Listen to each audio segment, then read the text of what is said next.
Hola, buenas tardes.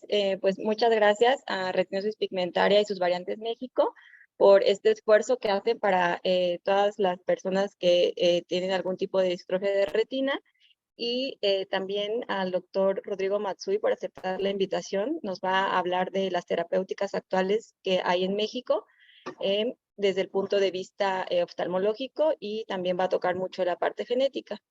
Estamos hoy de manteles largos porque, pues, como el doctor les va a comentar, él fue el oftalmólogo que llevó a cabo la inyección con terapia génica que se llevó hace poco en el Conde de Valenciana. El doctor Rodrigo Matsui, pues, es un amigo y colega que admiro mucho. Les voy a comentar acerca de su currículum. Él es oftalmólogo, retinólogo, tiene una maestría en ciencias y posgrado en enfermedades heredogenerativas de la retina. Es médico adscrito al Departamento de Retina del Conde de Valenciana y también es miembro del Cuerpo Médico ABC Santa Fe y miembro del Sistema Nacional de Investigadores. Bueno, Rodrigo, pues muchas gracias por aceptar la invitación. Es un honor tenerte aquí y te cedo la palabra. No, pues muchas gracias, Tania, por esta introducción. Yo también te admiro mucho. Hemos tenido la oportunidad de trabajar juntos y pues tú sabes que admiro mucho tu trabajo y tu capacidad como una de las mejores genetistas en toda América Latina. Les voy a compartir mi pantalla. Aquí está, nada más si me confirman ¿ahí la ven? ¿Se puede ver? Sí, doctor Rodrigo, sí la Ok. podemos ver.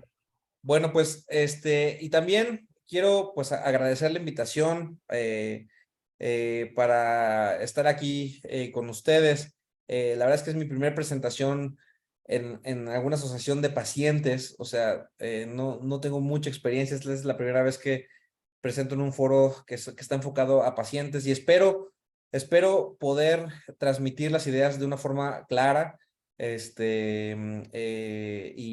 el objetivo de esto es, pues, número uno, creo que es importante desde mi punto de vista, y eso lo veo todos los días en la consulta, es poderles a ustedes transmitir el mensaje de cómo debe de ser el camino ideal de la gente que padece de alguna distrofia de retina, desde el diagnóstico clínico, el diagnóstico genético, la importancia de los dos, de que se haga un buen diagnóstico clínico y un buen diagnóstico genético, y de cómo toda la parte pues de investigación y lo que ya existe el día de hoy está avanzando para ofrecer algún tratamiento para gente que tiene algún tipo de distrofia de retina. Rápidamente yo les quiero decir, o sea, yo hice estudios de posgrado en la Universidad de Pensilvania con el doctor Samuel Jacobson.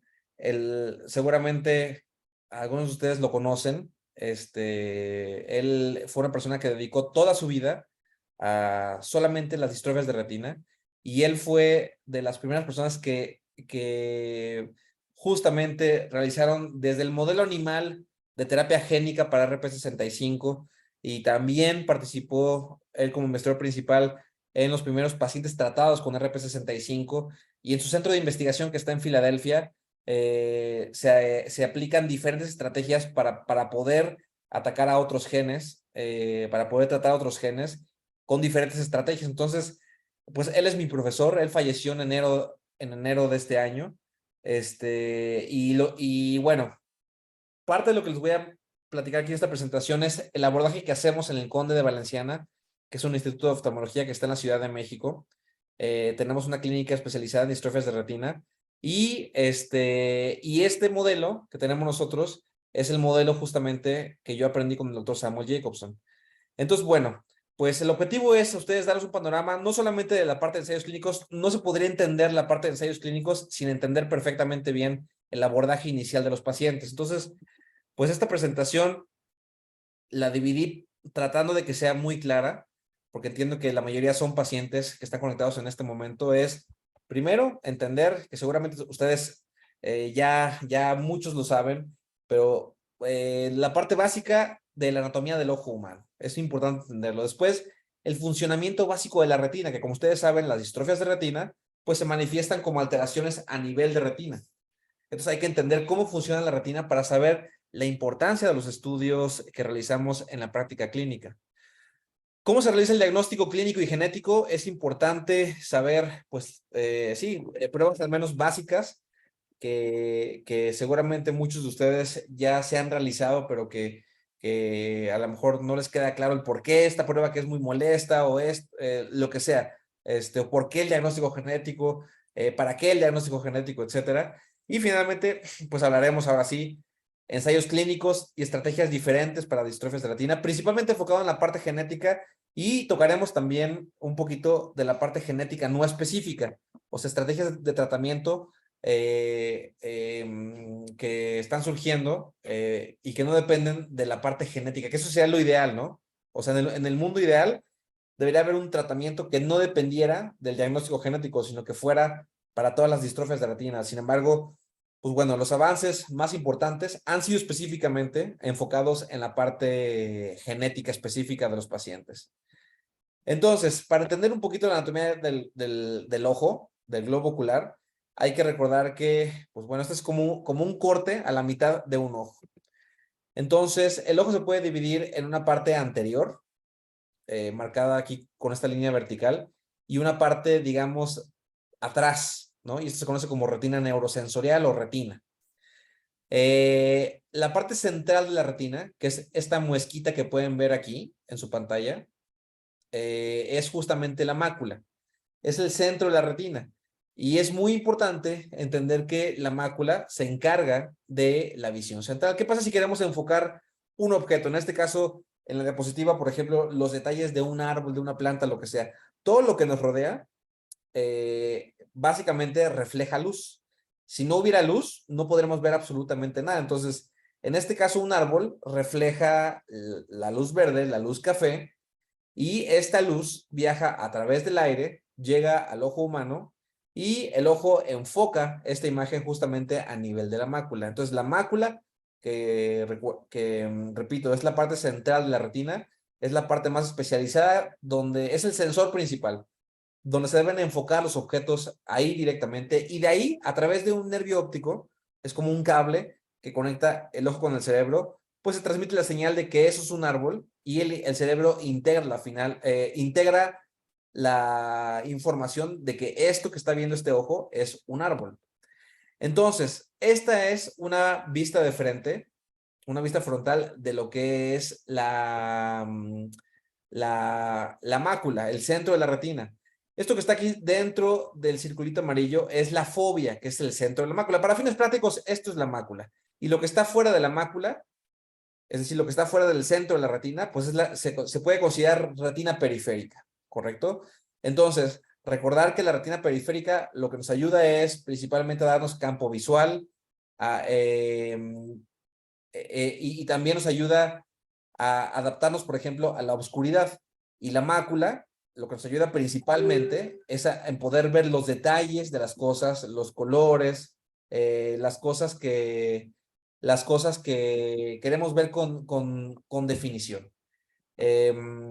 Entonces, esta mácula tiene varias capas de células. Células, pues es la unidad funcional de cualquier organismo. Son células que se encuentran muy especializadas en esta parte, que se encargan de detectar justamente la luz y definir de forma adecuada las cosas.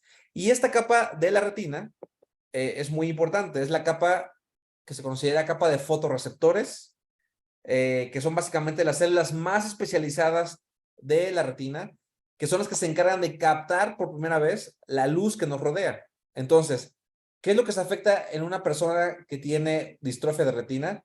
Se afecta justamente la capa de fotorreceptores. Ahorita vamos a ver los tipos de fotorreceptores que tenemos en la retina y cómo depende de esto tanto el diagnóstico clínico, el diagnóstico genético, como las estrategias de terapia genética que se están aplicando o de terapias que se están aplicando en distrofias de retina. Entonces, bueno, perdón, un momentito. Perdón, una disculpa. Entonces, bueno, este ejemplo a mí me gusta mucho y espero que quede claro. Si ustedes o la gente que no tiene en este momento una alteración en la visión importante, si ustedes ven este objeto, pues van a decir que es una manzana roja. Supongamos que ponemos una manzana en un lugar completamente iluminado, pues se podrá decir que esta es una manzana roja completamente. Si apagamos la luz del cuarto, podríamos después de un momento, tal vez, definir que esto tiene forma de manzana, pero no podríamos saber los detalles de la manzana, no podríamos saber si es una manzana roja, manzana verde, etcétera. Este concepto de tener visión en la luz y en la oscuridad se conoce, bueno, la percepción de la realidad básicamente se determina por esto. Esta manzana no absorbe la luz roja y la refleja. Y nuestra retina, nuestra mácula, es capaz de absorber esta luz y se codifica como una manzana roja o un color rojo. Y el ojo humano, pues bueno, tiene esta capacidad, la transmite al sistema nervioso central, al cerebro, y es como podemos integrar la información. Esta capacidad, como mencionaba, de poder tener visión en luz y en oscuridad, se conoce como duplicidad retiniana, y es justamente lo que se empieza a perder en la gente que tiene algún tipo de distrofia de retina. Ellos pierden la capacidad de adaptarse a oscuridad, a condiciones de oscuridad donde no hay nada de luz, y a condiciones de luz, puede ser una luz intensa o una luz intermedia. Esta duplicidad retiniana es lo que explica el por qué, por ejemplo, una persona que no tenga ninguna distrofia de retina, que no tenga ninguna alteración en sus fotorreceptores, tiene la capacidad de ver, por ejemplo, las estrellas. Si hay gente aquí conectada que tiene, por ejemplo, retinosis pigmentaria, probablemente ustedes no son capaces cuando salen a un lugar completamente oscuro y ven al cielo, no pueden ver las estrellas. Y esto se debe a que esta capacidad de su ojo de adaptarse a la oscuridad se pierde y es parte de la misma enfermedad. Esto se conoce como visión escotópica. Escotópica significa visión en la oscuridad y es lo que se pierde típicamente en la gente que tiene algún tipo de retinosis pigmentaria. La visión escotópica tiene estas características, o sea, nos permite tener una alta sensibilidad a luz tenue, no nos da una perfecta definición de agudeza visual, es decir, no podemos ver letras chiquititas y no discrimina colores, pero sí nos permite adaptarnos a condiciones de oscuridad. Es decir, por ejemplo, si entramos al cine y está oscuro, alguien que no tenga ninguna distrofia de retina, ninguna alteración en los fotorreceptores, pues después de un rato como que no ves los escalones, pero después de un rato te adaptas a la oscuridad y ya puedes ver que hay un escalón o que puedes puedes orientarte pues en el espacio, ¿no? Muy importante, esta visión escotópica está mediada por los bastones de la retina.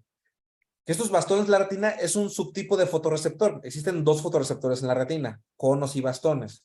Entonces, la gente que tiene algún tipo de distrofia de retina, específicamente retinosis pigmentaria, lo primero que se pierde son justamente los bastones de la retina. Y es por eso que su primer síntoma casi siempre es que entre la primera y segunda década de la vida, a los 15 años, 20 años, comienzan con estos problemas de que ante condiciones de oscuridad no pueden ver muy bien, no se pueden adaptar, les baja mucho la luz, les baja mucho la visión, perdón. Sin embargo, tienen una visión central perfecta, pueden ver las letras más chiquititas, pueden ver detalles perfectamente bien, porque su mácula está perfectamente bien. Pero los bastones que están en la parte de fuera de la mácula, en la retina periférica que platicamos, ahí se comienzan a perder. Y lo contrario es la luz, condiciones de mucha luz. Esto se conoce como visión fotópica, donde aquí podemos distinguir colores, hay una muy buena agudeza visual y aquí está mediado por los conos de la retina. Son células muy especializadas que se encargan de tener perfecta agudeza visual y discriminar colores a la perfección. ¿Correcto? Entonces, la gente, por ejemplo, la gente que tiene alguna alteración a nivel macular o que comienzan su enfermedad con una afectación macular, por ejemplo, una distrofia tipo cono-bastón, donde se afecta primero los conos que los bastones, ellos no les cuesta trabajo adaptarse en la oscuridad, sino más bien ellos comienzan a perder agudeza visual. Ellos ya no pueden ver lo más chiquitito, no pueden ver detalles, tienen que mover la cabeza para poder ver las cosas. Entonces, desde ahí nos podemos dar cuenta como médicos, como oftalmólogos, por dónde puede estar afectado el sistema de fotorreceptores. Ya sea una distrofia tipo bastón-cono, que la más frecuente es retinosis pigmentaria, y eso se refiere a que primero se afectan bastones y luego conos, o una distrofia tipo cono-bastón, donde se afecta principalmente primero los conos que se encuentran en la mácula, y el paciente refiere esto: disminución de visión, mucha fotosensibilidad, pero su campo visual está perfectamente bien. Entonces, bueno, todo aquí, digamos, desde el punto de vista clínico de retina, todas las pruebas que realizamos es en ver ambos sistemas de fotorreceptores de células, tanto la visión fotópica mediada por conos y la visión escotópica mediada por los bastones. Espero que esto esté claro, porque vamos a tocar un poquito de esta parte. Entonces, las enfermedades heredodegenerativas de la retina o distrofias de retina, que es lo mismo, pues son enfermedades que se caracterizan, son enfermedades genéticas, se heredan, que justamente se caracterizan por afectar de forma primaria a los fotorreceptores de la retina, conos o bastones. Hay muchas enfermedades de retina, hay muchas enfermedades de retina. Hay, por ejemplo, enfermedades vasculares, como la afectación de retina asociada a diabetes, donde se afecta otra parte de la retina, pero en este caso, lo que se afecta de forma primaria son las células de la retina, conos y bastones. Y va a depender si se afecta primero conos o bastones, si lo podemos clasificar en una distrofia tipo cono-bastón o una distrofia tipo bastón-cono. Entonces, hay una clasificación clínica, como mencionamos. Lo más frecuente por mucho es la distrofia tipo bastón-cono, que la forma más común es la retinosis pigmentaria y es lo que prácticamente mucha gente conoce, donde, como mencioné, se afectan los bastones que están fuera de la mácula y en etapas muy avanzadas, en algunas ocasiones, se afectan también los conos centrales de la retina. La distrofia tipo cono-bastón, donde se afecta primero las células centrales, y en etapas muy avanzadas se pueden afectar también las células que están fuera de la mácula. Las distrofias maculares, donde solamente se limita el daño a la mácula, y esos pacientes nunca tienen problemas de campo visual, nunca tienen problemas de adaptación a la oscuridad. Pueden tener mala visión central, pero generalmente son enfermedades que son estacionarias, o sea, nunca avanzan, generalmente las distrofias maculares. Distrofias de inicio temprano, como por ejemplo la amaurosis congénita de Leber, donde aquí desde bebecitos los pacientes manifiestan alteraciones visuales, como por ejemplo movimientos en los ojos que se llaman nistagmo, les cuesta trabajo seguir la luz, una serie de cosas que se pueden manifestar en los pequeñitos, y otro tipo de distrofia que son mucho menos frecuentes, que se consideran cororetinianas, que se pueden manifestar generalmente como una distrofia tipo bastón-cono. Entonces, la forma más frecuente es la retinosis pigmentaria. Esta es una imagen de una mácula con retinosis pigmentaria, ¿no? Que en el argot médico tenemos como esta triada. Esto que se conoce como espículas óseas, que son zonas de pigmentación en la retina. Esta bolita que ven aquí es el nervio óptico, ¿ok? Entonces, esto generalmente tiende en etapas avanzadas a hacerse un poquito pálida. Y atenuación vascular se refiere a que los vasos sanguíneos de la retina se hacen muy delgaditos. Es decir, la retina, como empieza a dejar de funcionar de forma adecuada, hay menos requerimiento de actividad metabólica y eso hace que llegue menos oxígeno a la retina, y eso hace que los vasos sanguíneos pues se hagan más chiquitos porque no se requiere tanto oxígeno para una retina que ya está afectada. Eso, digamos, en el argot médico es lo que se conoce como la triada clásica de alguien que tiene retinosis pigmentaria. Y es la diferencia para que vean con alguien normal, una mácula normal. Vean cómo no se ve nada de pigmentación, el nervio óptico se ve como naranjita, los vasos sanguíneos se ven de buen calibre, arterias y venas, etc. Entonces, simplemente les quería poner esta imagen porque es la imagen como más representativa de qué es lo que podemos ver nosotros en el consultorio de alguien que tiene la forma más común de distrofia, que es la retinosis pigmentaria. Entonces, los síntomas, pues bueno, esto ya ustedes, muchos de ustedes lo saben, es mala visión nocturna desde etapas muy tempranas, puede disminuir el campo visual, y en etapas avanzadas la enfermedad también puede disminuir la agudeza visual. Agudeza visual se refiere a la capacidad que tenemos de distinguir los detalles, la visión fina. O sea, cuando van a un oftalmólogo, ya ven que les ponen una pantallita para ver letras a lo lejos, pues bueno, esa es la agudeza visual, así se mide la agudeza visual en oftalmología. Entonces, el diagnóstico clínico se hace, como me mencioné, hay que evaluar en un centro especializado de distrofias la parte funcional, es decir, qué tanto están funcionando las células de la retina, y la parte estructural, es decir, cómo está la degeneración o la estructura de la retina, de las células específicamente. Y hay una serie de pruebas, las cuales no voy a, solamente voy a hablar de las principales, de las más populares, digamos. Esto sería prácticamente para otra plática muy amplia. No vale la pena, pero bueno, que ustedes sepan, o al menos compartirles, que en el Conde de Valenciana, este es un protocolo que realizamos en la clínica de distrofias de retina. Son una serie de pruebas que se hace un abordaje inicial clínico para entender perfectamente bien qué sistema de fotorreceptor está afectado principalmente, y para entender exactamente en qué grado de degeneración de retina o qué grado de daño de retina se encuentra un paciente. Porque todo esto, al final, espero que quede muy claro, todo esto es lo que hace justamente que un paciente pueda ser candidato a algún tipo de tratamiento, o qué tratamiento es el ideal para cada paciente en algún momento, ¿correcto? Entonces, bueno, de la parte funcional, este estudio seguramente ustedes lo han realizado y odian este estudio, se llama electroretinograma global, donde básicamente aquí lo que se mide es qué tanto se activa eléctricamente la retina ante estimulación con luz.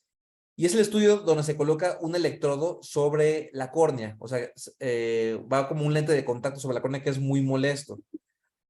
Básicamente aquí lo que hacemos es estimular la retina con luz, y la retina se activa, y esta activación eléctrica se puede medir con este electrodo que se coloca en el ojo. Esto es muy molesto para los pacientes, y bueno, muchas veces este estudio pues solamente se requiere hacer una sola vez en la vida y nunca más hay que volver a hacerlo. Anteriormente, les digo, a lo mejor 15, 20 años, incluso unos 10 años, la forma de seguimiento de la gente con distrofia de retina era con este estudio. Entonces odiaban ir a sus estudios, porque pues era que le colocaran el lente de contacto, y el estudio que es molesto porque se usa mucha luz, ¿no? Entonces básicamente, como ustedes saben, primero el paciente se adapta a la oscuridad en este estudio, y se estimula la retina con flashes de luz azul en oscuridad. Con esto medimos la respuesta de los bastones de la retina, y después el paciente se adapta a la luz. Esto es lo que es muy molesto para muchos pacientes, y se estimula la retina con flashes de luz blanca. Entonces, aquí se mide la actividad eléctrica de los conos de la retina. Y nos da más o menos un trazo así, que no vamos a entrar en detalles de esto, pero es básicamente esta onda negativa, o sea, que va hacia abajo, y esta onda positiva nos habla de la actividad eléctrica de la retina, y podemos ahí inferir qué tan afectado está el paciente. Es decir, que sabemos si hay función eléctrica de la retina o no hay ya función eléctrica de la retina del paciente. Simplemente como ejemplo, vean cómo del lado izquierdo se ve un sujeto normal con la actividad eléctrica de la retina, y vean cómo del lado derecho está bastante atenuada o están disminuidas las amplitudes eléctricas de la retina. Incluso puede estar completamente planita, que de hecho es lo más frecuente. Desafortunadamente, que ese estudio muestre que está planita la actividad eléctrica de la retina, y para eso en el Conde empleamos una técnica que justamente el pionero fue el doctor Samuel Jacobson en Filadelfia, en la Universidad de Pensilvania. Esta técnica que se llama campimetría cromática, que desafortunadamente está disponible en muy pocos centros y es fundamental para entender perfectamente bien la enfermedad de un paciente. Esta es una prueba que se llaman psicofísicas. ¿Esto qué se refiere? Se refiere a que el resultado del paciente depende de la respuesta del paciente. Es decir, se estimula la retina del paciente con este aparato, y el paciente debe de presionar un botón cuando percibe la luz para poder tener el resultado del estudio. Entonces, eso se refiere a psicofísico, que el resultado depende básicamente de la respuesta del paciente. ¿Cómo se hace? Igual, ante condiciones de oscuridad, el paciente se coloca, si hay alguien conectado que ya haya ido al Conde, lo habrá realizado esta prueba. Es medio cansada, pero como les digo, es muy importante. El paciente debe de estar adaptado a la oscuridad, y se estimula a la retina con flashes de luz azul en diferentes partes de la retina periférica, fuera de la mácula.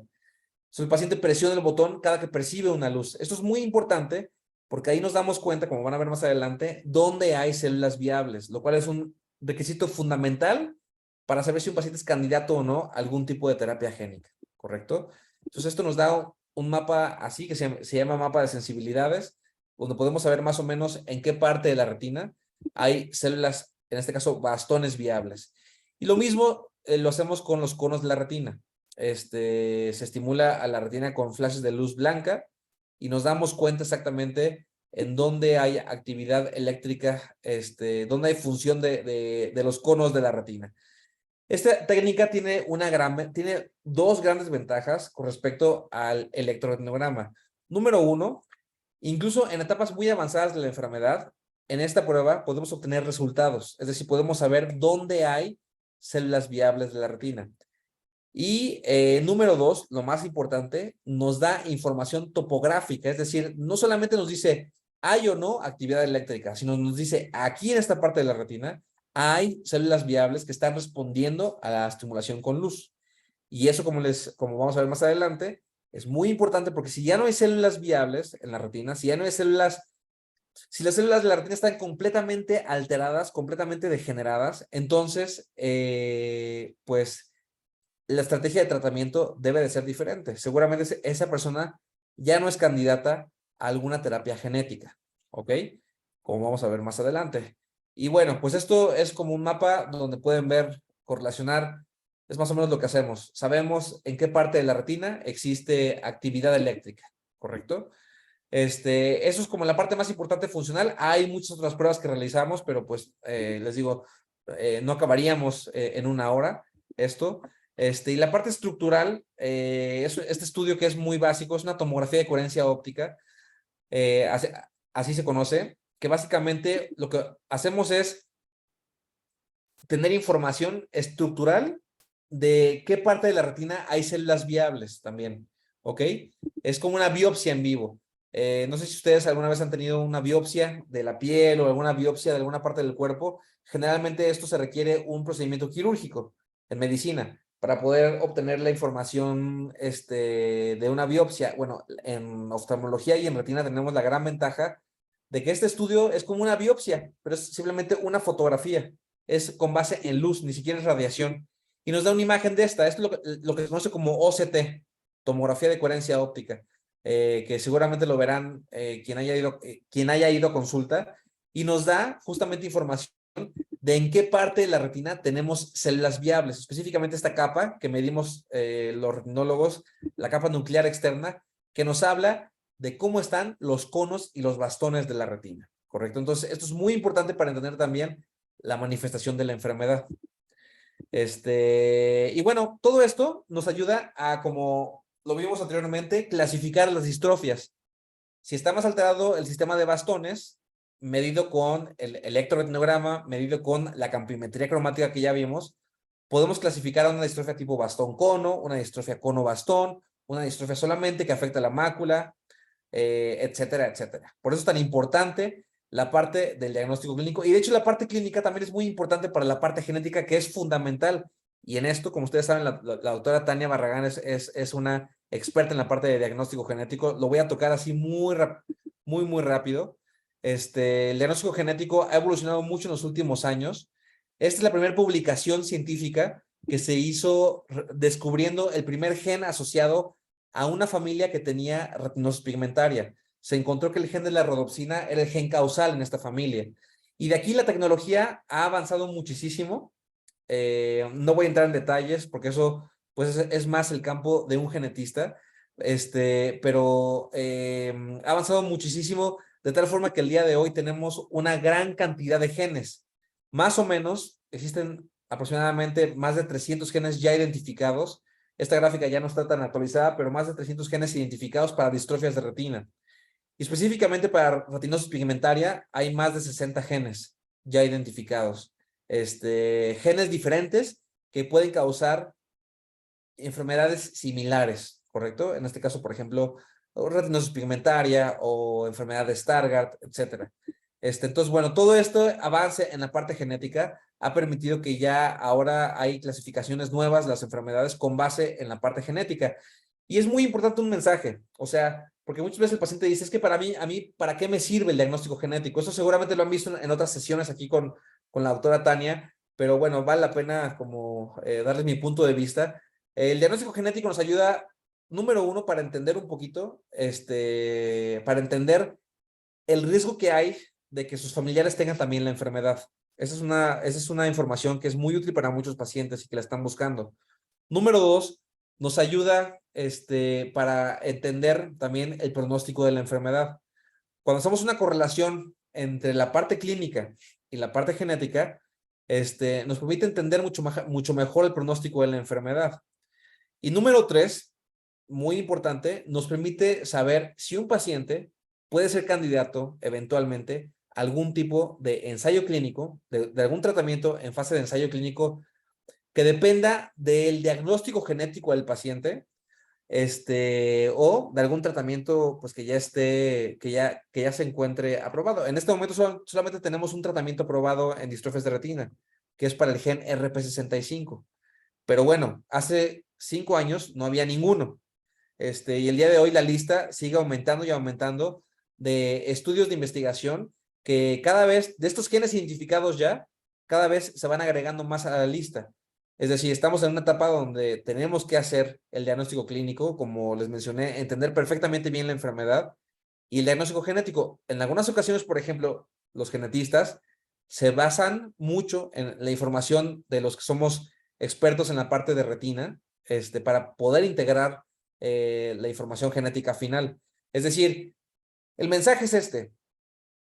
Si ustedes como pacientes quieren tener o queremos tener también nosotros como médicos alguna oportunidad de ya sea incluirlos en algún ensayo clínico o ofrecer en algún momento algún tipo de tratamiento genético específico, se requiere estudios clínicos con la mejor calidad, lo más específicos posibles, y se requiere de diagnóstico genético. O sea, yo siempre le digo a mis pacientes que lo digo con toda honestidad y de verdad como si fueran mis familiares, se requiere invertir en la parte de diagnóstico genético y en la parte de diagnóstico clínico porque es la única oportunidad que tenemos de poder ofrecer eventualmente algún tipo de tratamiento.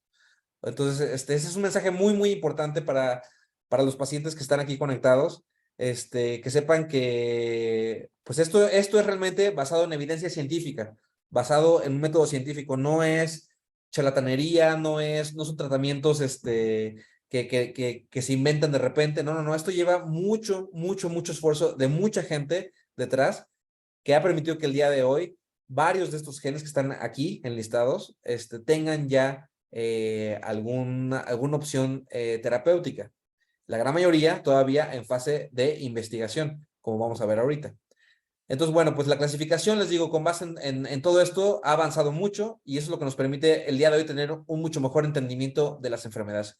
Ahora sí, vamos a hablar de la parte del tratamiento. Espero que con esta introducción de la parte pues anatómica básica, funcionamiento básico, el diagnóstico clínico, la importancia de esto y la parte genética, pues lleguemos a esta parte, ¿no? De la parte de los tratamientos.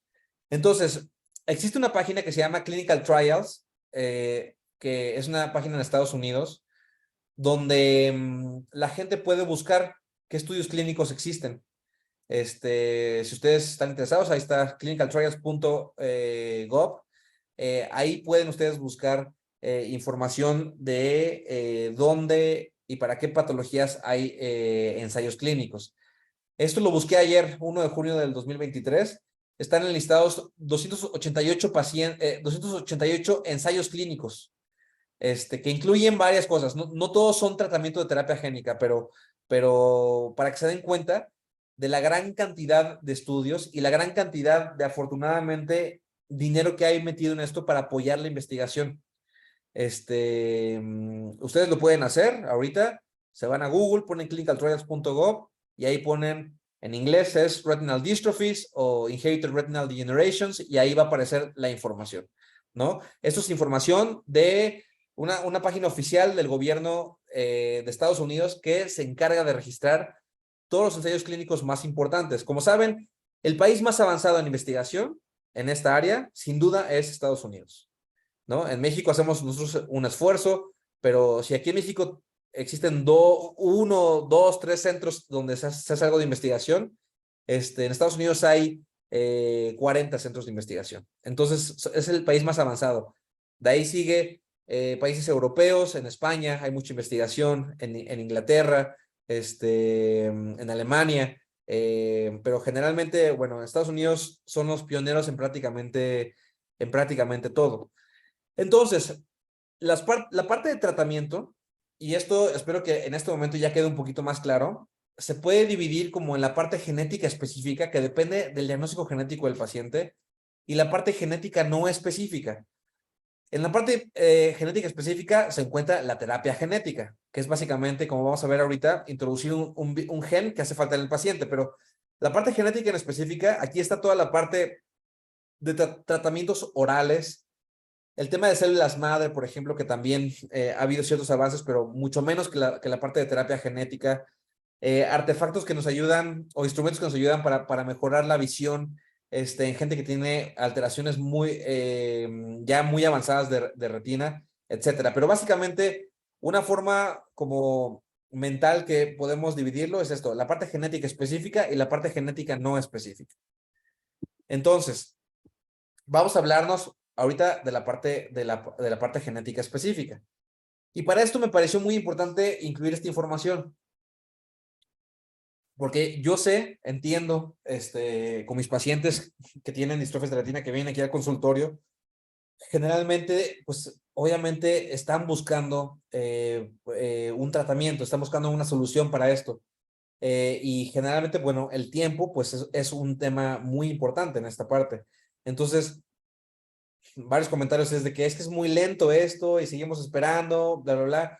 Entonces, este mensaje que les voy a dar es para que ustedes entiendan cómo es la evolución de la investigación en esta área en específico. Primero, se tiene que generar, ya que se sabe que un gen X, el que sea, es la causa de algún tipo de distrofia de retina, se tiene que generar un modelo preclínico en modelos animales, ¿correcto? Aquí es donde se evalúa la factibilidad de que la terapia genética sea factible.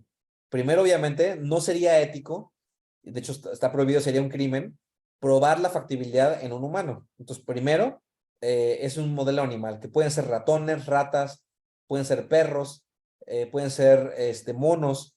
Ese es el primer paso, evaluar la factibilidad en modelos preclínicos. Después de ahí, se evalúa la seguridad.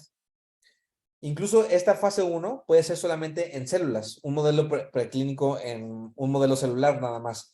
Después de ahí se evalúa que este modelo o que este nuevo tratamiento sea seguro, que no deje ciego al ratoncito o al perrito, porque pues, si no se cancela y bueno, no se puede avanzar a la siguiente fase. Esto lleva tiempo, hay que mantener bajo observación al modelo animal. Después de aquí viene ya los estudios clínicos en seres humanos, que tienen varias fases, fase 1, fase 2, fase 3 y fase 4. Y entre estos, para poder generar un buen estudio, ¿cuál es la diferencia entre cada uno? Básicamente, en la fase 1 son un grupo muy pequeño de pacientes, donde se evalúa la seguridad principalmente, en un grupo pequeño ya de pacientes con ese gen, y como objetivo secundario la eficacia. En fase 2 viene ya un grupo más grande de pacientes y se sigue evaluando la seguridad, pero ya tiene más importancia la eficacia del tratamiento.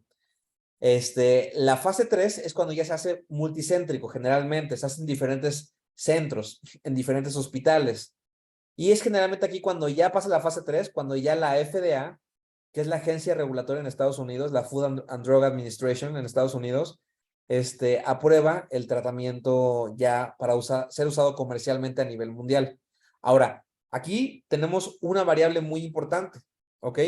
Que son los estudios de historia natural de la enfermedad.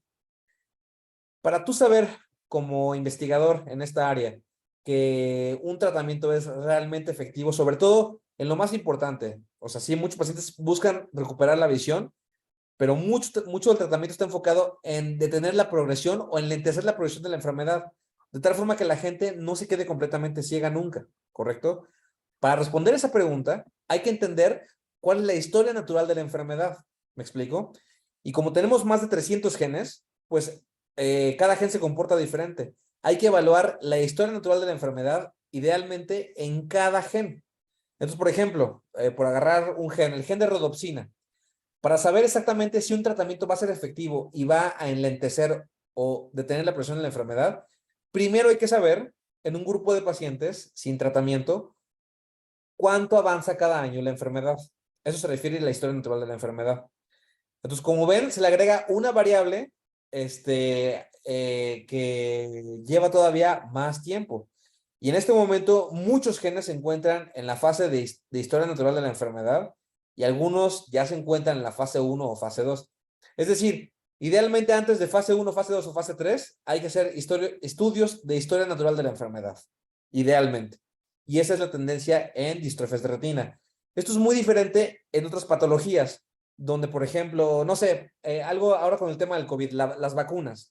Las vacunas no requerían para su aprobación estudios de historia natural de la enfermedad. Más bien aquí era estudios de seguridad y eficacia, ¿no? Por ejemplo, en diabetes no se requiere estudios de historia natural de la enfermedad, se requieren estudios nada más ya en seguridad y eficacia. Entonces puedes brincar directamente ya a la fase 1, fase 2 y fase 3. Pero en distrofias de retina es muy diferente. Aquí agregamos esta variable y es por eso que es tan lento, ¿correcto?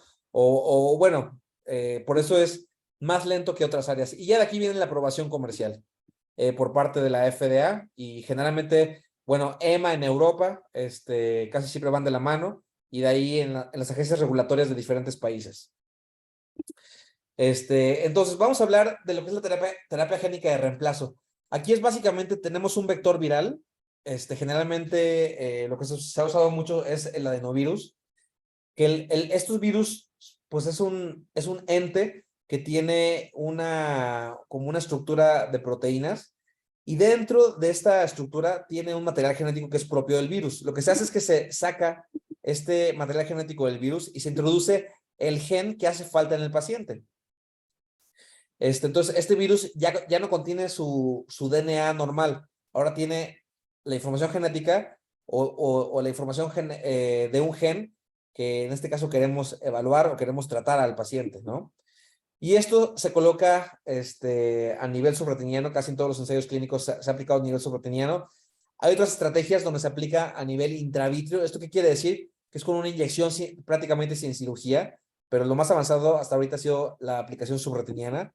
Y esto hace que a este nivel el virus introduce este gen que le hace falta al paciente en las células de la retina y esto hace que pues, la retina vuelva a funcionar de forma adecuada. Este es el fundamento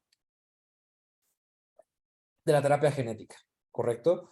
Es introducir un virus que contiene un gen que está afectado en el paciente. Entonces, este perrito se llama Lancelot.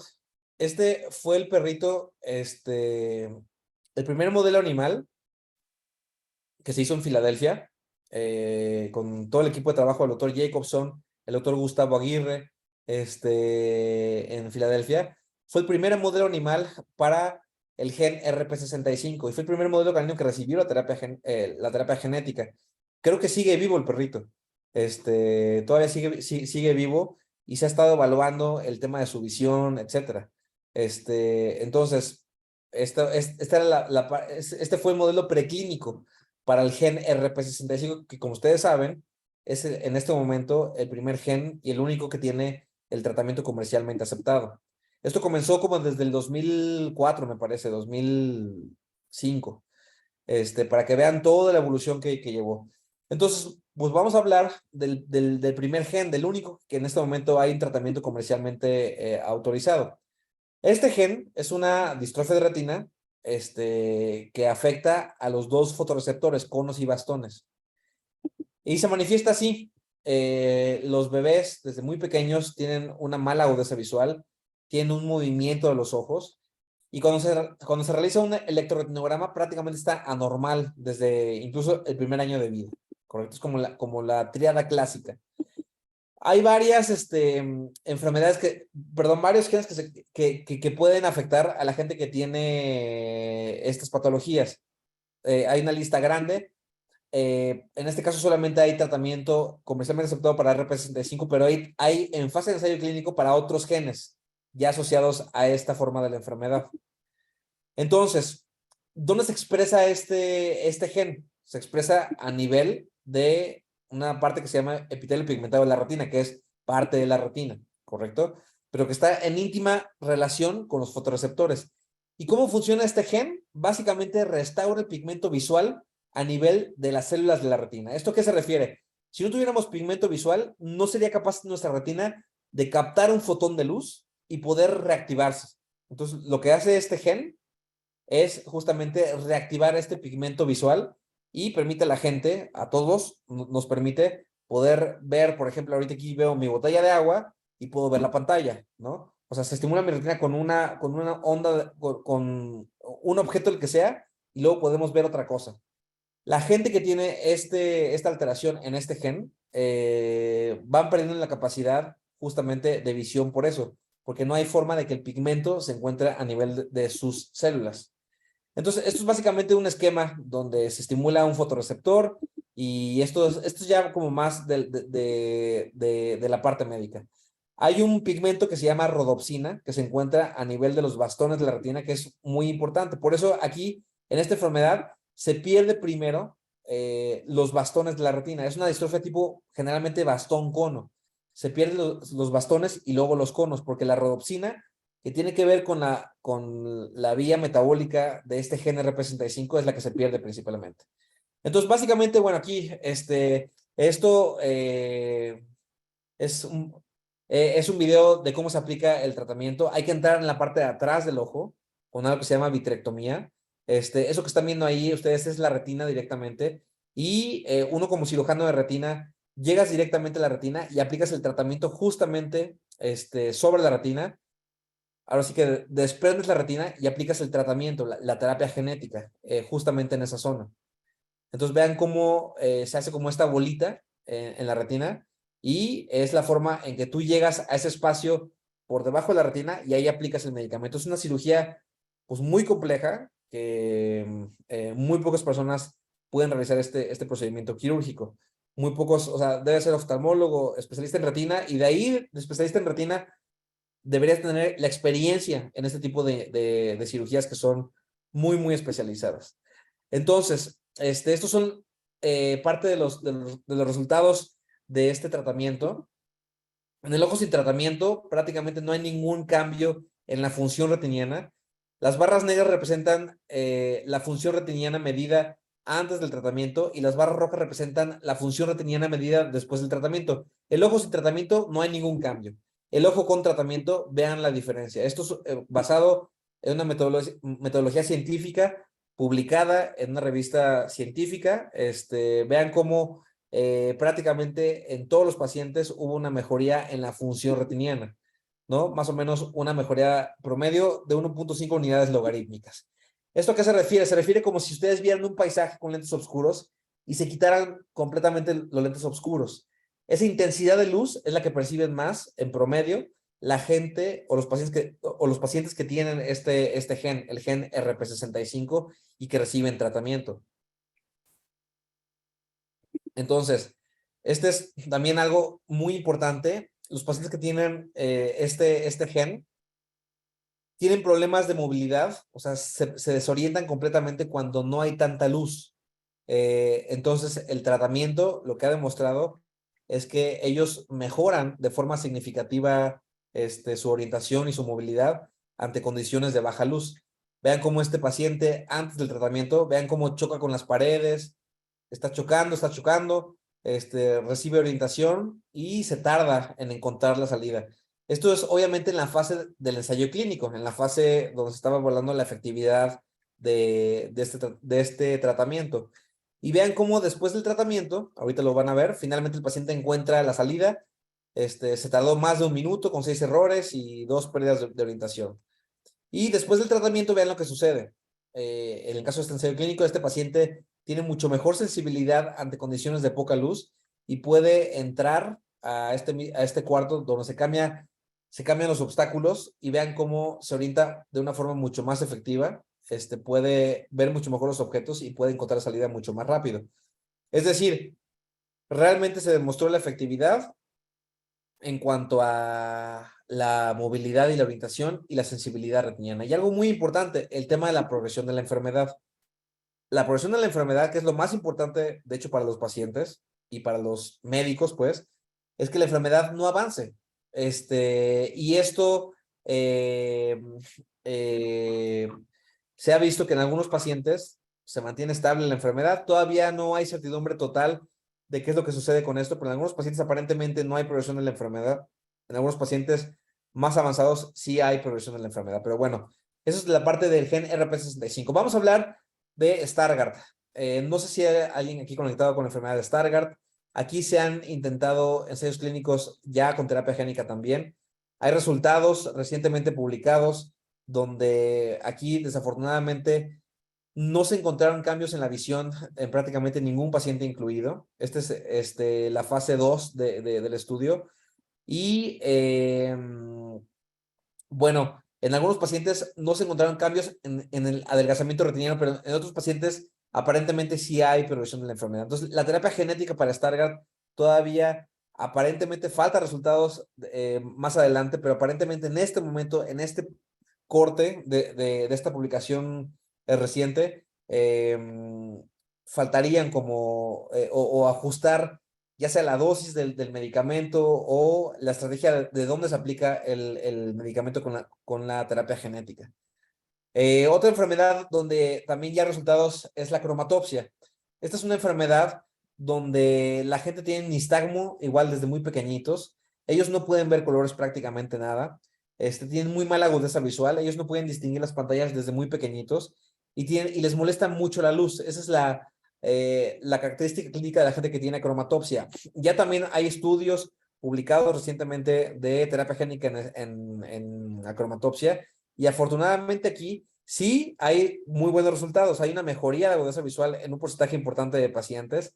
Mejora la fotosensibilidad y la percepción de colores. Falta todavía llevar esto a la última etapa de la fase de ensayos clínicos para poder pues ya tener certidumbre de que es un tratamiento efectivo y de que se va a aprobar por parte de la FDA para uso comercial. Otra patología es la retinosis pigmentaria ligada a X, asociada a este gen, el gen RPGR. Esto es una enfermedad que generalmente afecta a los hombres, las mujeres son portadoras. Las mujeres son, en algunos casos pueden tener algunos síntomas, pero mucho más leves. Y aquí los hombres son los que están muy, muy afectados. Esta es una forma muy agresiva de la enfermedad. Y se caracteriza básicamente como si fuera una retinosis pigmentaria. Hay muy mala visión nocturna desde etapas muy tempranas de la vida y hay una pérdida visual y de campo visual significativa. En esto también hay muy buenas noticias. Hay resultados ya publicados de varios centros y se dice que este va a ser el segundo gen ya autorizado comercialmente. Todavía no es un hecho, pero en se ha visto que hay una mejoría estructural en algo que se llama línea elipsoide, medida con la tomografía macular que ya platicamos al principio, y prácticamente en todos los pacientes ha habido mejoría en la función retiniana. Entonces, este es un tratamiento que también aparentemente va a ser aprobado y es efectivo y seguro para los pacientes. Otra patología es la coroideremia. Esta es una enfermedad que también afecta principalmente a hombres, es el gen CHM. Y aquí también se manifiesta con muy mala visión nocturna desde etapas muy tempranas de la enfermedad y disminución del campo visual. Aquí también ya hay resultados publicados. Recientemente me parece que es del 2018, pero hay uno más reciente del 2021, donde hay mejoría de visión en algunos pacientes y también en algunos pacientes hay disminución en la progresión de la enfermedad. No en todos. Entonces, también aquí probablemente haya que hacer algún ajuste. Falta la publicación final del seguimiento de los pacientes. Pero bueno, también en algunos pacientes existe efectividad del tema del tratamiento. Bueno, estos son algunos que resumí de la parte de ensayos clínicos genéticos específicos. Vamos a hablar rápidamente me pareció importante incluir esto, las vitaminas, porque muchos pacientes vienen a mi consultorio y buscan el tema de vitaminas. Realmente, ¿qué es lo que dice la evidencia científica? O sea, no hay una diferencia específicamente para, por ejemplo, la forma más común, que es la retinosis pigmentaria.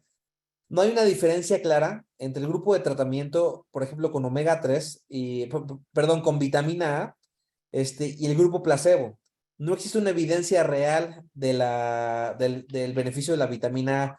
Había muchas publicaciones anteriormente donde se había demostrado que aparentemente había un beneficio de la vitamina A, pero después hay otras publicaciones donde se demostró que no, que la vitamina A no hay, de acuerdo a estas publicaciones, que esto fue desde los años 90, no hay una efectividad en términos de disminuir la progresión de la enfermedad. Yo como retinólogo especialista en distrofias de retina, yo no prescribo prácticamente nunca vitamina A a mis pacientes. E incluso lo que se vio en estos estudios es que la vitamina E puede ser muy perjudicial en la gente que tiene retinosis pigmentaria. Me refiero a la vitamina E en forma de suplemento vitamínico, no como alimentos, porque muchos alimentos tienen vitamina E, así que no tienen por qué preocuparse. Pero bueno, aquí el mensaje es, la vitamina A puede tener efectos adversos, sobre todo a nivel de hígado, se requiere de mucho seguimiento y no hay una evidencia real de la efectividad y la vitamina E puede ser perjudicial. Muchas vitaminas que se prescriben así de forma general, por ejemplo, para degeneración macular relacionada a la edad, que es otra patología completamente diferente que afecta a gente arriba de 55 o 60 años, tiene vitamina E. Y muchos oftalmólogos desafortunadamente dicen, sí, tomas estas vitaminas que son para los ojos, pero realmente tienen vitamina E y eso puede afectar a la gente que tiene retinosis pigmentaria. Entonces, les digo, no es como así nada más, voy a tomarme esta vitamina para los ojos y listo, ¿correcto? Ahora, en Stargardt o en este gen, el gen ABCA4, que es el gen causal principalmente de Stargardt o de la retinopatía por ABCA4, sí hay evidencia de que el suplemento con luteína puede ser benéfico. Suplemento con 20 miligramos de luteína puede disminuir esta afectación que se genera en la gente que tiene Stargardt, que afecta el centro de la retina, que afecta la región macular. Y aquí sí es muy importante evitar la vitamina A en gente que tenga este diagnóstico genético. Está prohibido tomar vitamina A. También para Stargardt, si hay gente aquí conectada con Stargardt, existe un medicamento que aparentemente se va ya a probar comercialmente. Es un medicamento que se llama Emixustat, que lo que hace es básicamente, bueno, el mecanismo es regular una vía metabólica asociada a también la proteína RP65, lo mismo que la otra distrofia que platicamos. Regula el ciclo visual que platicamos y esto hace que disminuya en algunos pacientes aparentemente el grado de adelgazamiento macular. La gente que tiene enfermedad de Stargardt se caracteriza porque su mácula, el centro de la retina, se adelgaza. Este medicamento aparentemente va a ser el primero aprobado donde sí hay, sobre todo en etapas tempranas de la enfermedad, efectividad en disminuir este crecimiento de la atrofia macular, lo que haría que los pacientes mantengan su visión mucho más años, sobre todo en etapas tempranas. En etapas avanzadas aparentemente no hay ninguna efectividad, pero falta la información final. Yo tengo información extraoficial que aparentemente se va a aprobar por parte de la FDA en los siguientes meses, pero no me consta y aún hasta donde llega mi conocimiento no ha sucedido. Ahora, hay una estrategia que también es muy importante porque probablemente hay gente conectada aquí que tiene una etapa muy avanzada en la enfermedad y que prácticamente percibe muy poquita luz, lo cual querría decir que su enfermedad está en una etapa muy, muy avanzada. Existe una estrategia que de hecho se comenzó también cuando yo estaba haciendo mis estudios allá en la Universidad de Pensilvania con el doctor Samuel Jacobson. Se comenzó este estudio de optogenética. ¿Esto a qué se refiere?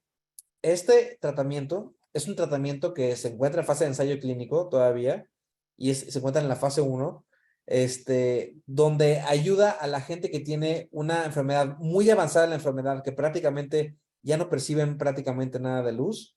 Cuando desafortunadamente sucede eso, esta terapia lo que permite es recuperar algo de visión, porque se estimula una parte diferente de la retina. Esta es una terapia independiente de mutación. Aquí no depende de qué gen tenga la persona que está causando la enfermedad, y sirve para restaurar la visión parcial en etapas avanzadas de la enfermedad. Básicamente consiste en aplicar un vector viral que codifica para una proteína que se encuentra no a nivel. ¿Se acuerdan que platicamos de que había de que la retina tiene varias capas de células, ¿no? Y que la capa más externa es la capa de fotorreceptores, de conos y bastones. Bueno, esta terapia lo que hace es estimular la parte interna de la retina, no la capa externa de la retina. Y es lo que permite que de ahí la señal se vaya al sistema nervioso central. Entonces, como les digo, esto se encuentra todavía en fase 1. Sin embargo, ya se publicaron resultados preliminares de un paciente que recuperó la función visual, un paciente que era prácticamente ciego completamente y que recuperó la función visual. Esto publicado por parte del doctor José Alain Sael. Es un gran investigador a nivel mundial también de distrofias de retina.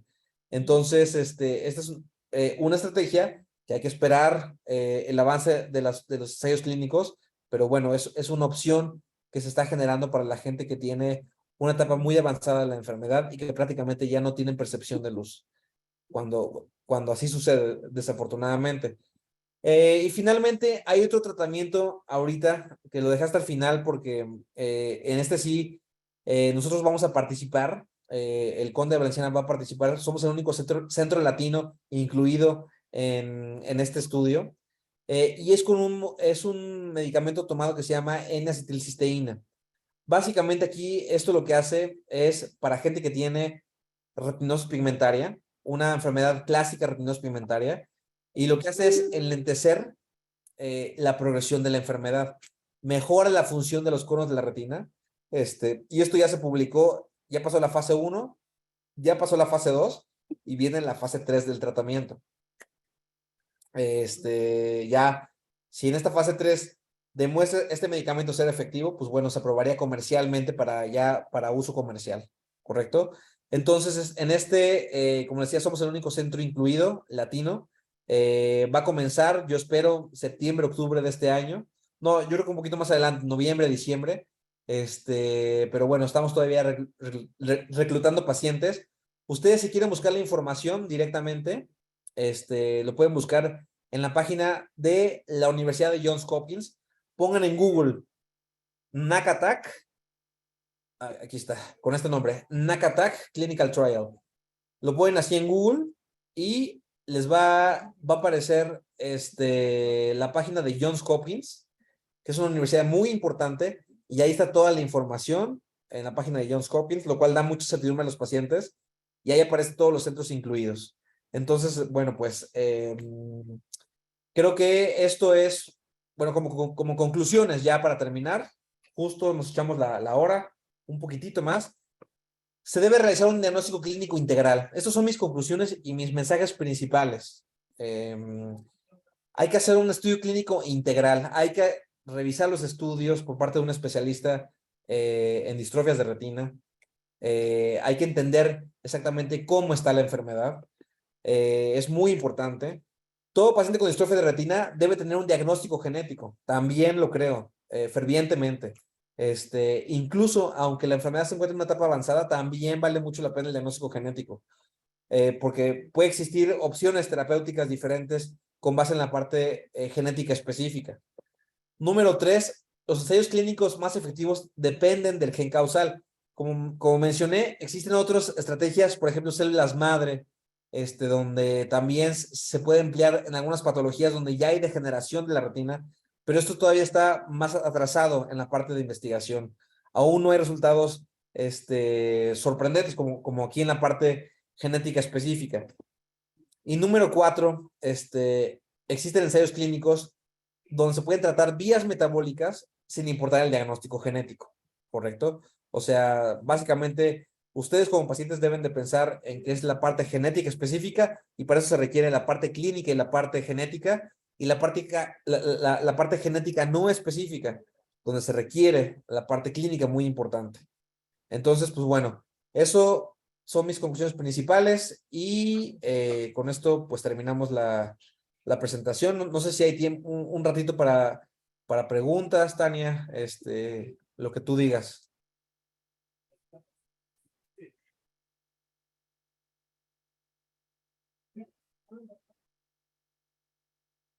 Hola, hola.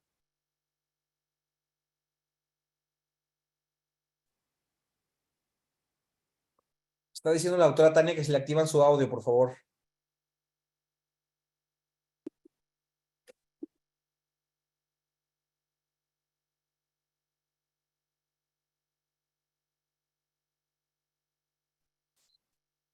Listo, ¿me escuchan? Sí. Bueno, Rodrigo, pues antes de empezar con las preguntas, felicitarte por la presentación, fue muy, muy clara y como bien dices, pues también reiterar esto que los genetistas y retinólogos trabajamos en conjunto, somos un equipo y pues la importancia de hacer los estudios con la mayor calidad para que pues los pacientes que en algún momento sean candidatos a terapia génica o no, pues tengan toda la información disponible. Y bueno, pues está abierto el chat para quien quiera hacer preguntas pues muy concretas de acuerdo a lo que dijo el doctor. Entonces, si pueden ponerlas en el chat y ya posterior a eso abrimos el micrófono. Bueno, Tania, mira, aquí hay varias preguntas. Por ejemplo, Vivian Rizzo puso que lo negativo de la campimetría es que hay sesgo y mis exámenes han salido inconclusos. Vivian, pues ahí no sé a qué te refieres con que hay sesgo y que han salido inconclusos. La campimetría no puede tener exámenes inconclusos. A lo mejor lo que está sucediendo es que todavía falta información para integrar tu diagnóstico final. Que eso sí puede suceder. Aunque se tenga, en algunos casos, toda la información clínica completa, si el diagnóstico genético sale negativo, y la parte clínica también no es muy clara, entonces el diagnóstico a veces es un porcentaje muy pequeño de pacientes, pero sí puede suceder que no hay un diagnóstico muy claro.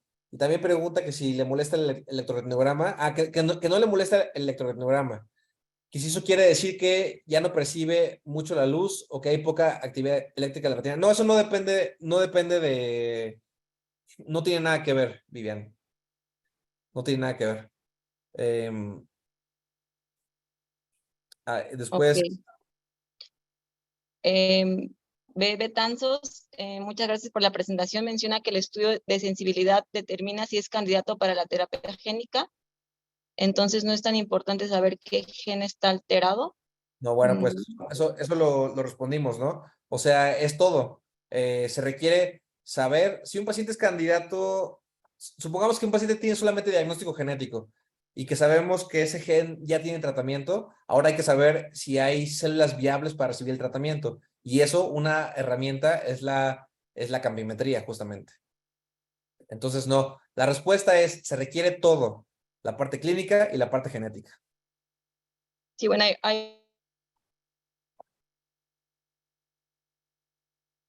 Se te cortó, Tania.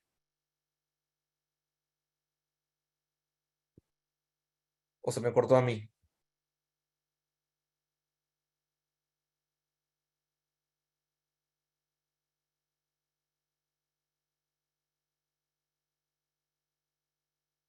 Hola, hola.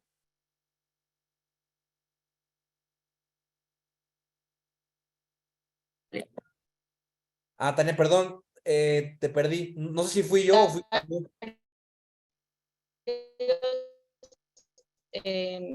de tu contacto se los compartiremos para que me escuchan. Ya, yo ya te escucho, sí.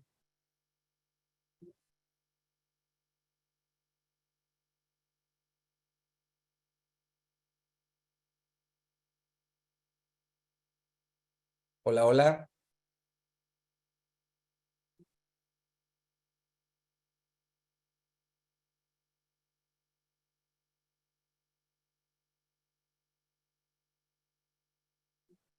Híjole, no sé si es mi conexión o es la de Tania, pero no escucho nada.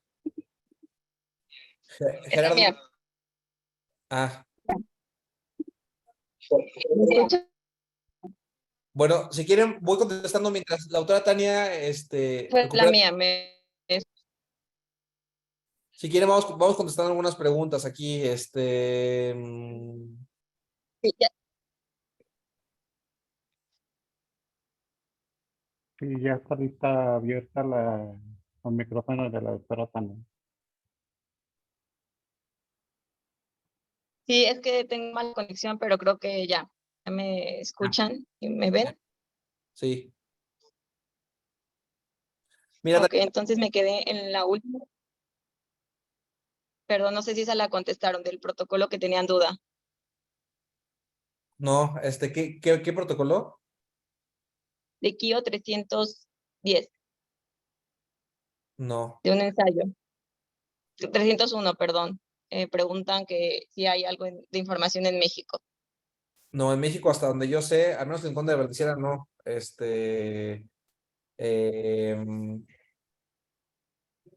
No. En México no vamos a a ser parte de esto. Ok. Gracias. Después preguntan que para los que no se encuentra el gen, solo queda esperar hasta que salga el gen o alguna otra alternativa. Pues creo que esto sí lo contestaste en tu plática. Y, O alguna terapia genética no específica. sí. Bueno, aquí pregunta también Bebé Tanzos que su hijo es paciente del Conde, le hicimos el estudio genético, pero no se encontró el gen. Siguen investigando más genes que pudieran estar alterados y cada cuándo podemos acudir para saber las actualizaciones. Eso, pues si me permites, Rodrigo, lo contesto. Claro, claro. Eh, Ahí deberíamos de saber qué estudio se hizo. Hay dos principales. Uno es el panel de genes, que en el caso del Conde yo estuve ahí. Hicimos el de 330 genes, que estuvo de forma patrocinada por un laboratorio. Si este estudio no fue informativo, el siguiente paso es realizar secuenciación de exoma completo, que analiza los más de 20,000 genes que hay. Y si este incluso no fue informativo, aquí la conducta es reanalizar ese estudio cada 6 meses para tratar de encontrar una variante candidata. Si este estudio tampoco fue informativo, hay otro grupo muy, muy pequeño que puede ocasionar distrofias de retina, que sería evaluar genes en el DNA mitocondrial, pero ahí tendríamos pues clínica más sistémica. Entonces, pues sí, es individualizar el caso y pues de acuerdo, te digo, al estudio que se le hizo a tu hijo. Exacto. Y otra pregunta que creo que es una duda muy frecuente, Rodrigo. Si un paciente de retinosis pigmentaria tiene cirugía de catarata, ¿puede ser candidato a estas terapias? O más bien siempre tiene la duda de que si con una FACO va a mejorar la agudeza visual.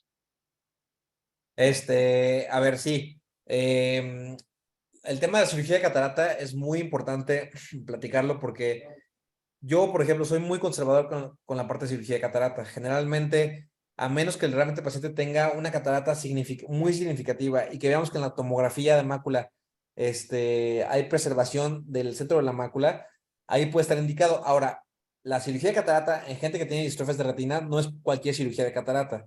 Lo ideal es aplicar una técnica que se llama técnica de baja iluminación, que eso casi les puedo asegurar que en muy pocos lugares existe esta técnica.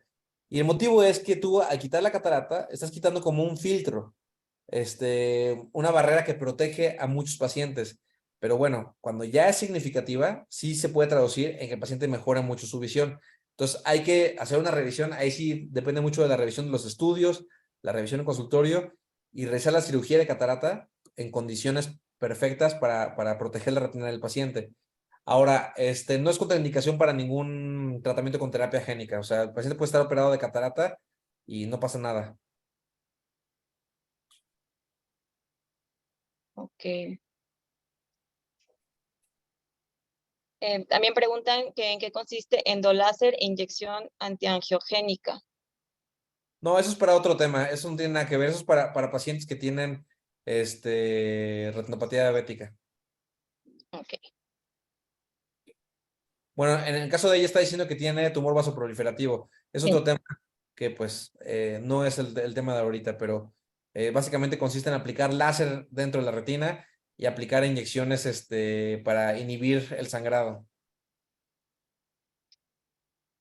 Ok, pues no veo aquí otra como duda muy puntual, todo es pues experiencias de los pacientes que son muy valiosas, o no sé si hay alguna otra duda muy puntual acerca de la plática del doctor o algo que estén interesados en saber.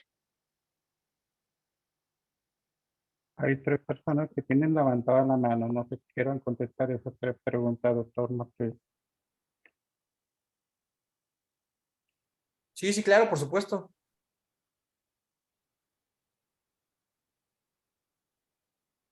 Sí, pero no logro ver quién tiene levantada la mano o si les das acceso al micrófono para que lo hagan personalmente, Gerardo. Listo. La primera es Perla. Muchas gracias a todos por esta información valiosísima. Estoy viendo que se puede consultar porque se está grabando. ¿Tienen alguna página? ¿Alguna página? ¿Quiénes? O sea, se está grabando esta conferencia. ¿La van a publicar o es para uso interno? No, Se no. va a publicar en Retina Suplementaria y Variante en México y en YouTube Retina México. Ok, de ahí entonces la tomo. Sí, sigo también esa página y en mi caso específico, yo dirijo un grupo de mujeres con discapacidad alrededor del mundo, son 22 países. Hablaba con ellas el día de ayer y en algunos países no tienen el acceso a estudios de genética. Estuvimos promoviendo hace unos meses que en Conde de Valenciana les hacían los estudios a distancia. ¿Todavía se puede lograr eso? Bueno, yo ya no estoy en el Conde de Valenciana y pues si gustas hablar al departamento de genética. Ah, ok. Sí, sí, porque hace 20 años 15, 20 años la conocí, doctora Tania, por ahí en el Conde, entonces ya ahorita no está ahí. Pero ustedes, por su parte, digamos, ¿hay alguna forma donde nosotros podamos difundir y sumarnos a que mucha gente más se entere de lo que están haciendo de manera, pues no sé, eh, a través de solamente de Retinosis Pigmentaria México?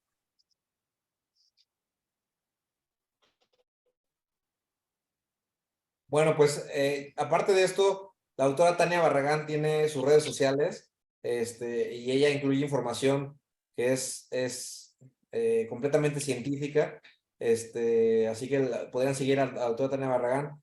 Yo recientemente también abrí mis redes sociales, recientemente son 15 días y también planeo poner información en esto, pero creo que es otra forma aparte de esta asociación. Perfecto, muchas gracias. Estaremos dándole seguimiento.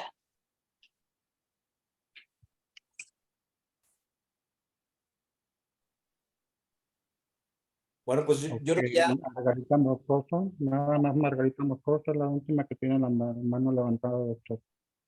Ok, ¿Ya puede activar su micrófono, Margarita, por favor?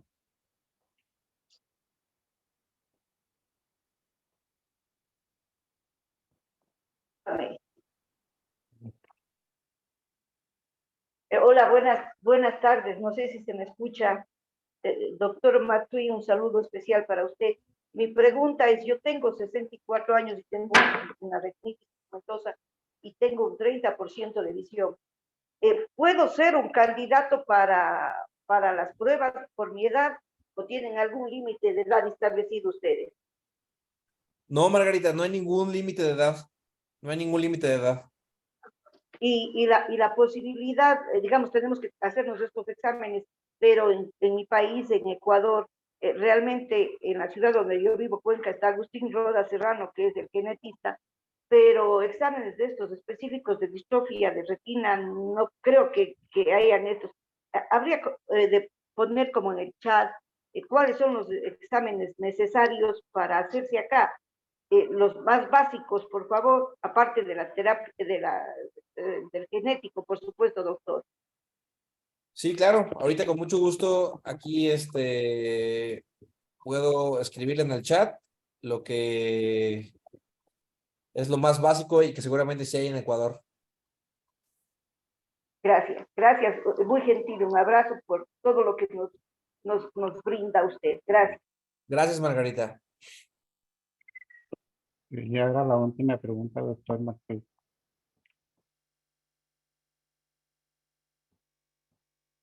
Tania.